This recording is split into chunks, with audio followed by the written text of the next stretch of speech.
Good morning students. अभी देखें exercise 4.3 question number 6। आप क्वेश्चन अच्छे से रीड करेंगे और आप देखेंगे आएगा क्या कि दिया हुआ है जो हमारा वर्क डन है ये डायरेक्टली प्रोपोर्शनल है डिस्टेंस की। जो वर्क डन है वर्क को हम डब्ल्यू से रिप्रेजेंट किया है और जो डिस्टेंस हमने डी से, ये डायरेक्टली प्रोपोर्शनल है। आप पढ़ा होगा एट में इनवर्स एंड प्रोपोर्शनल, जो डायरेक्टली होता है कैसे रिप्रेजेंट करते हैं और इनवर्स होगा तो वर्क बाई में आ जाता है। तो ये डायरेक्टली प्रोपोर्शनल है। फिर कह रहे हैं express in the form of the equation in two variables. इसको हमें एक्सप्रेस करना है टू वेरिएबल्स के फॉर्म में and draw the graph of the same by taking the constant force as a 5 unit. तो जो इसमें फोर्स लगेगा, जो कांस्टेंट है, वो क्या है, उसका फोर्स है वो कितना है 5 यूनिट है। तो हमें एक इक्वेशन लिखना है टू वेरिएबल्स का और इसको ग्राफ पे प्लॉट करना है। ठीक है, तो सबसे पहले देखिए हमने W लिखा, ये वर्क है, ये क्या हमारा डिस्टेंस है, ये डायरेक्टली प्रोपोर्शनल है। जब प्रोपोर्शनल को हटाते हैं तो कांस्टेंट लिखते हैं। क्या लिखते हैं? कांस्टेंट। प्रोपोर्शनल हटेगा तो कांस्टेंट आ जाएगा और तब जाकर हम इक्वल यहाँ पे लिखते हैं। ठीक है, work equal to K into D और जो K है वो हमारा क्या है, फोर्स है। जो हमारा कांस्टेंट है K इज द कांस्टेंट, जो K होगा ये क्या होगा, हमारा कांस्टेंट होगा। जब भी कोई प्रोपोर्शनल चीज होती है, डायरेक्टली प्रोपोर्शनल है, इनडायरेक्टली प्रोपोर्शनल है, जब हम उसको इक्वल लिखते हैं तो किसी एक कांस्टेंट वेरिएबल से मल्टीप्लाई करते हैं। कांस्टेंट वेरिएबल होगा बट कांस्टेंट होगा। K इज द कांस्टेंट आपको पता है, फिक्स वैल्यू है, उसके इक्वल कर देते हैं। लेकिन यहाँ पे जो कांस्टेंट है वो क्या है, हमारा फोर्स है। बुक स्टेटमेंट में लिखा हुआ है जो हमारा कांस्टेंट है वो क्या, हमारा फोर्स है। Work done, work is equal to हमारा K की जगह पे क्या हो जाएगा, F हो जाएगा और हमारा डिस्टेंस हो जाएगा। W equal to FD। हमने मान लिया जो वर्क डन है, जो हमारा वर्क है वो कितना है, y है, और जो हमारा डिस्टेंस है वो कितना है, x है। तो फ्रॉम 1 से, और आपका f का वैल्यू दिया हुआ है 5, तो y इक्वल टू W की जगह पे y, f की जगह पे 5 गिवन है और d की जगह पे x। तो ये हमारा इक्वेशन बन गया, y इक्वल टू 5x। अब इसको आपको ग्राफ ड्रॉ करना है। ठीक है, करेंगे ड्रॉ। हमें ड्रॉ किस पे करना है, कि दिया हुआ है किसी पे दो, first 2 unit and second 0 unit. क्या करें, फर्स्ट 2 यूनिट और सेकंड क्या दिया हुआ है 0 यूनिट। ये है क्या चीज, ये डिस्टेंस है, क्या डिस्टेंस है। अच्छे से देखें तो ये दिया हुआ है डिस्टेंस 2 यूनिट। अगर डिस्टेंस है तो कितना वर्क डन होगा, अगर 0 यूनिट वर्क डन है, डिस्टेंस है तो कितना वर्क डन होगा। अगर 0 डिस्टेंस दिया तो कितना काम किया, अगर 2 यूनिट गया डिस्टेंस कवर किया तो कितना काम किया। ये हमें ग्राफ के थ्रू प्रोजेक्ट करना है। तो हम फर्स्ट देखें when x equal to 2, तो therefore from 2 y कितना हो जाएगा, 5 into 2 is equal to 10। Clear? when x is equal to 0, जब हम डिस्टेंस, ये डिस्टेंस हमारा, और जब हम डिस्टेंस 0 लेगा तो हमारा फ्रॉम 2 से y कितना हो जाएगा, 0। क्लियर है? क्लियर है कि नहीं है? जब हमने डिस्टेंस 0 लिया तो हमारा y भी क्या हो जाएगा, 0 हो जाएगा। देखो y इक्वल टू 0 when, अब graphic when x equal to 4 ले लेते हैं, 4 ले लेते क्या, जो भी आपकी मर्जी, वर्क के क्या ले लें, जो आपका मर्जी वो ले सकते हैं, कोई दिक्कत नहीं है उसमें। आपको 1 ले लें, 1 x इक्वल टू 1, तो from 2 y equal to 5 into 1 is equal to 5। ठीक है, अब आपको टेबल बनाना है। ये हमारा टेबल हो जाएगा, ये हो जाएगा जाएगा हमारा x, ये हो जाएगा हमारा y। ये हमारा x और y। x हमारा अगर 2 यूनिट है तो y कितना हमारा 10। x हमारा अगर 0 है तो y हमारा 0। x हमारा 1 है तो y इसका 5। इसको आपको ग्राफ में रिप्रेजेंट करना है, ठीक है। इसको ग्राफ रिप्रेजेंट कर लोगे, x हमारा किस पे आ जाएगा, ये हमारा क्या है x है और ये हमारा क्या है y x। ये हमारा ओरिजिन है, इधर 1 2 3 4 5 6 7, 1 2 3 4 5 6 7 8।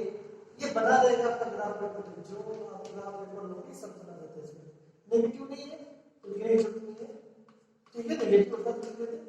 अब देखिए पहला जो पॉइंट होगा हमारा, अगर x पे तो y कितना है 10 है, x पे 2 तो y पे 10, ये पॉइंट हो जाएगा हमारा पहला 2 10। दूसरा पॉइंट 0 0, ये हो जाएगा हमारा 0 0, ठीक है। तीसरा पॉइंट कौन सा हमारा 1 और 5, x पे 1 है तो y पे कितना है 5, ये पॉइंट हो जाएगा हमारा। और आप इसको मिला देंगे ऐसे ग्राफ, ऐसे स्ट्रेट लाइन मिल दिया, ये हमारा क्या हो जाएगा, that line is y is equal to 5x। ये जो लाइन होगा क्या हो जाएगा y is equal to 5x हो जाएगा, जो रिप्रेजेंट करना है, ठीक है। किसको रिप्रेजेंट करना है, स्ट्रेट लाइन को। क्लियर है। अब आप क्वेश्चन नंबर 7 करोगे। क्वेश्चन नंबर 7 आप करोगे, मैं क्वेश्चन लिख देता है, हो जाएगा, ठीक है। क्वेश्चन नंबर 7 क्या है, क्वेश्चन नंबर 7 देखिए जरा। Question number 7, Yamini and Fatima दो स्टूडेंट्स क्लास 9 की टुगेदर कंट्रीब्यूट, वो कंट्रीब्यूट करता है, तो लेट यामिनी अमाउंट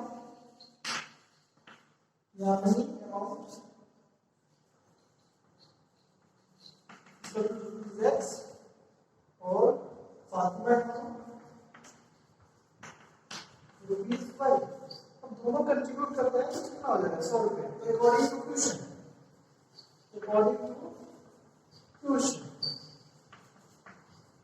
क्या हो जाएगा, x प्लस y इज 100। दोनों का कंट्रीब्यूशन कितना होगा 100 हो रहा है। प्राइम मिनिस्टर रिलीफ फंड में डाल दे रहा है अर्थक्वेक में जो है। राइट द लीनियर इक्वेशन किया x plus y equal to 100, contribution x और y ले लेना और इसको ग्राफ ड्रॉ करना है। तो ग्राफ हम बनाते हैं, इसी एक्सरसाइज का क्वेश्चन नंबर 1 आपको याद होगा। अगर लीनियर इक्वेशन दिया हुआ है तो आप क्या करोगे, ग्राफ कैसे ड्रॉ करोगे आप कर सकते हो। किस एक वेरिएबल को वेरिएबल चूज करोगे, कम से कम 3 बार कोऑर्डिनेट मिलेगा आपको, उस कोऑर्डिनेट को, उस सॉल्यूशन को, पॉइंट को आप ग्राफ में रिप्रेजेंट कर दोगे, फिर मिला दोगे, आपको स्ट्रेट लाइन मिलेगी, वही हमारा आंसर हो जाएगा। क्लियर है। तो ये हो गया हमारा क्वेश्चन नंबर 7। क्वेश्चन नंबर 8 पे आते हैं। क्वेश्चन नंबर 8 भी बहुत इजी है क्वेश्चन, आप करना चाहें क्लास का साइंस का क्वेश्चन है। क्वेश्चन नंबर 8 कहते हो स्टेटमेंट आप कर रहे हैं। Question number 8 f is equal to 9/5 c plus 32। f temperature है किसमें, फ़ारेनहाइट में, c टेम्परेचर है डिग्री सेल्सियस में। आप साइंस के स्टूडेंट हैं, आपको पता होगा टेम्परेचर हम मेजर करते हैं, फ़ारेनहाइट में भी कर सकते हैं, सेंटीग्रेड में भी कर सकते हैं। अब ये कह रहा है कि फर्स्ट पार्ट देखें, एक का first part, draw the graph of the linear equation above using Celsius. Celsius को किससे लेना है, एक्स एक्सिस। जो सेल्सियस होगा वो हमारा क्या हो जाएगा, एक्स एक्सिस होगा, क्या सेल्सियस। और वाई एक्सिस क्या होगा हमारा, फ़ारेनहाइट। वाई एक्सिस क्या होगा, फ़ारेनहाइट। क्लियर है। आपको ग्राफ ड्रा करना है, सबसे पहले ये काम करना है। तो ये आपका इक्वेशन है। अब देखो आप यहाँ पे आप c को क्या लेना है, एक्स एक्सिस पे, और y एक्स को किस पे लोगे, y एक्सिस पे। मैं आपको समझा देता हूं, कर लेना। अब यहाँ पे आप किसी एक वेरिएबल की, या तो f की या तो c की, किसी एक की वैल्यू पुटअप करो अपने हिसाब से, कोई दिक्कत नहीं है। हमें बस ये होना है कि अगर आप अच्छे से वैल्यू पुटअप करोगे तो सिंप्लीफिकेशन इजी होगा और उस पॉइंट को आप लोकेट कर सकते हो ग्राफ पे आसानी से। अगर आप फ्रैक्शन में लोगे तो दिक्कत होगा। तो अगर हम यहाँ पे अगर आप एफ का चाहो तो एफ का पुट कर सकते हो, सी का चाहो तो सी का, बट अगर हम यहाँ पे अगर सी की वैल्यू पुट करें तो ज्यादा अच्छा होगा। फर्स्ट सी की वैल्यू पुट करें, क्यों सी की वैल्यू पुट करेंगे तो हमें यहाँ अंदर आएगा और ग्राफ करेंगे तो फिर इसको ट्रांसफर करना है, फिर आप मल्टीप्लाई करोगे, सब्ट्रैक्ट करोगे, बहुत सारा काम करना पड़ेगा। तो सी की वैल्यू पुट करनी है, पहली चीज तो सी की वैल्यू पुट करो। दूसरा यहाँ पर इसके साथ फ्रैक्शन लगा हुआ है 9/5, तो अगर यहाँ पे अगर 2 लिखते हैं या 1 लिखते हैं तो 9 into 1 9/5, 9.5 प्लस 32 आएगा। फिर आप उसको ऐड करोगे, फिर उसमें टाइम लगेगा और वो हमारा फ्रैक्शन में आएगा, फिर उसको डेसिमल में कन्वर्ट करोगे, फिर उस पॉइंट को ग्राफ पे लोकेट भी करना है, तो इसमें बहुत ज्यादा टाइम लगेगा। तो इसका सॉल्यूशन क्या है, नीचे देखिए इसका डिनोमिनेटर दिया है 5, तो जो c की वैल्यू आप पुटअप करो 5 के मल्टीपल में करो।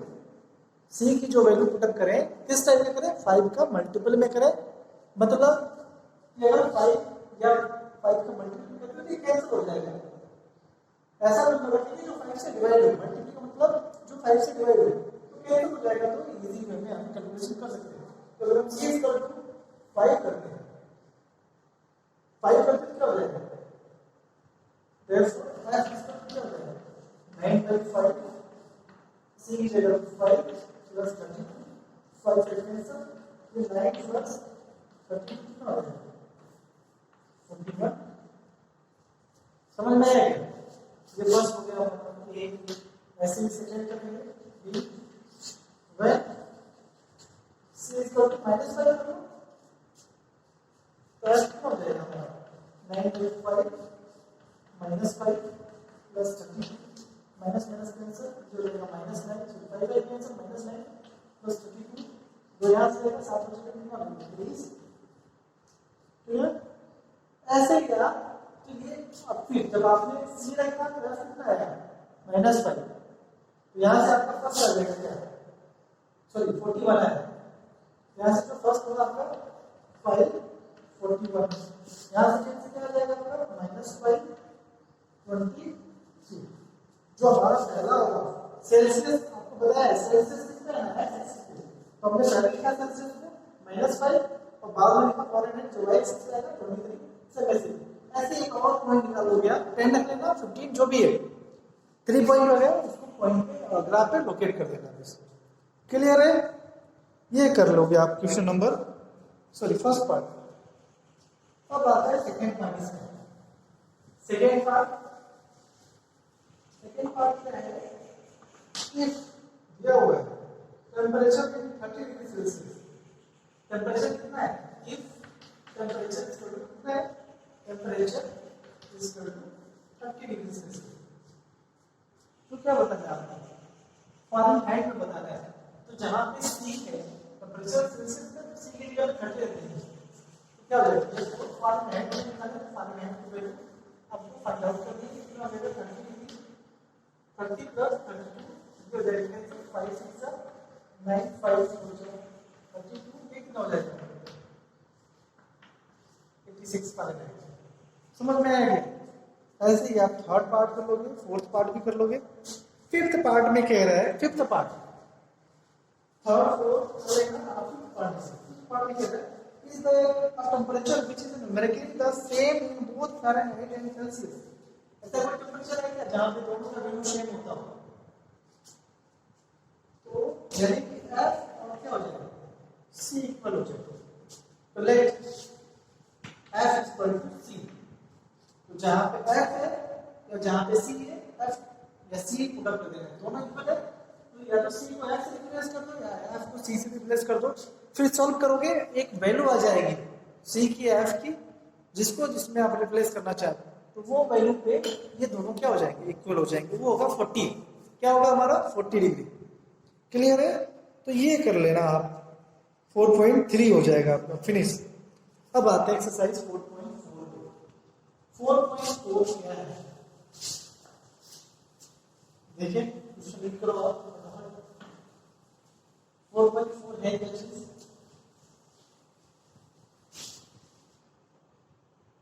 4.4 क्वेश्चन नंबर 4.4 क्वेश्चन नंबर 1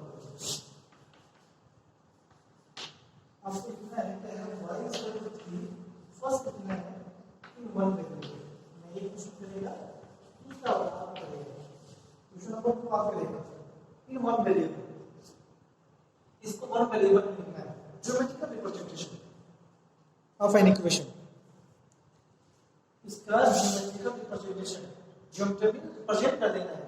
अब देखिए y इक्वल टू 3 का ज्योमेट्रिकल रिप्रेजेंटेशन आपको अच्छे से पता है इनका वेरिएबल है एक ही वेरिएबल है y इक्वल टू 3 का क्या होता है नंबर लाइन ड्रॉ करते हैं ये 0 होता है 1 2 3 4 फिर -1 -2 -3 3 रिप्रेजेंट करने का तरीका कहां पे ये रहा ये है y इक्वल टू ये हमारा ज्योमेट्रिकल रिप्रेजेंटेशन हो गया। Second part into variable into variables. अब इस इक्वेशन को हमें दो वेरिएबल्स में लिखना है और फिर उसका ज्योमेट्रिकल रिप्रेजेंटेशन करना है। तो कैसे लिख सकते हैं? x यहाँ पे 0 है, x 0 नहीं है, x का कोएफिशिएंट 0 है। ऐसे लिख सकते हैं क्या इसे? 0 into x plus y is equal to 3 लिख सकते हैं कि नहीं लिख सकते? कोई डाउट है? 0 into x 0 जाएगा plus y is equal to 3 फिर y is equal to 3 आएगा। बट यहाँ पे देखिए टू वेरिएबल्स का यूज करना है तो एक वेरिएबल है x और दूसरा y है। तो x का कोएफिशिएंट में 0 लेंगे क्योंकि यहाँ पे 0 है x की वैल्यू क्या ही नहीं है। समझ में आ रहा होगा यार आप क्या होगा? ये हो जाएगा 0 into x और y equal to 3। अब इसका रिप्रेजेंटेशन करना है ग्राफिकल रिप्रेजेंटेशन। तो आपको पता है टू वेरिएबल्स है तो x की वैल्यू पुट करेंगे x की value when x is equal to कुछ भी 1 when x is equal to 1 यहाँ पे when x is equal to 1 तो therefore 0 into 1 plus y is equal to 3 0 plus y is equal to y कितना है 3। अगर आप x की वैल्यू कुछ भी रखें तो y की वैल्यू पे कोई फर्क नहीं पड़ेगा। when x is equal to 2 तो y की वैल्यू कितना हो जाएगा 0 into 2 plus y is equal to 3 आप देखिए y is equal to 3 है। फिर वैसे ही आप when कुछ भी कर दें x is equal to 4 5 3 कुछ भी रखें y की वैल्यू क्या होगी y is equal to क्या है 3 है। अब यहाँ से टेबल बनाना है x y x 1 है तो y कितना है 3 है, x 2 है तो y 3 है और x अगर आपका 4 है तो y कितना है 3। कोई चेंज नहीं हो रहा है। अब इसी को आपको ग्राफ में प्रेजेंट करना है। ये हमारा ग्राफ हो जाएगा x x प्लस ये y प्लस 1 2 3 4 5 6 7 माइनस 1 क्योंकि नहीं है तो ज्यादा वही नहीं होना है क्योंकि नंबर नहीं है 1 2 3 4 5 6 ठीक है। अब रिप्रेजेंट करें 1 पहला 1 3 कहां से आएगा ये है हमारा 1 ये है 1 x पे y पे 3 ये पॉइंट हो जाएगा ये क्या हमारे पास 3 दूसरा 2 3 2 3 4 3 ये 4 यहाँ पे आ जाएगा 4 3। अब इसको मिला देना ये देखना तीनों पॉइंट क्योंकि स्ट्रेट लाइन पे होगा ये क्या हो जाएगा आपका 0 into x plus y is equal to 3। ये जो लाइन है इस एक्सिस पे क्या है पैरेलल होगा। किस एक्सिस के x एक्सिस के पैरेलल होगा। ये इसका ज्योमेट्रिकल रिप्रेजेंटेशन होगा। इसका ज्योमेट्रिकल रिप्रेजेंटेशन है इसका ज्योमेट्रिकल पहले टू वेरिएबल्स में लिखेंगे फिर वैल्यू लेंगे और रिप्रेजेंट कर देंगे क्लियर है? ऐसे ही आप सेकेंड पार्ट करोगे। तो देखो यहाँ पे x का कोफिशिएंट 0 है, जहाँ पे x का कोफिशिएंट 0 जाता है वो जो लाइन होती है किसके पैरेलल होती है? x एक्सिस के। जहाँ पे x 0 है वो किसके पैरेलल होगा? x एक्सिस के। और जब y 0 हो जाएगा तो किसके पैरेलल होगा? किसके पैरेलल होगा? वेरी गुड, ठीक है। तो आप करना, ये आपका सिलेबस फिनिश हो गया है। क्वेश्चन नंबर 2 आप ट्राई कर लेना और आप अच्छे से एग्जाम की प्रिपरेशन करें और एग्जाम दें और अच्छे नंबर से पास हो। Okay, thank you.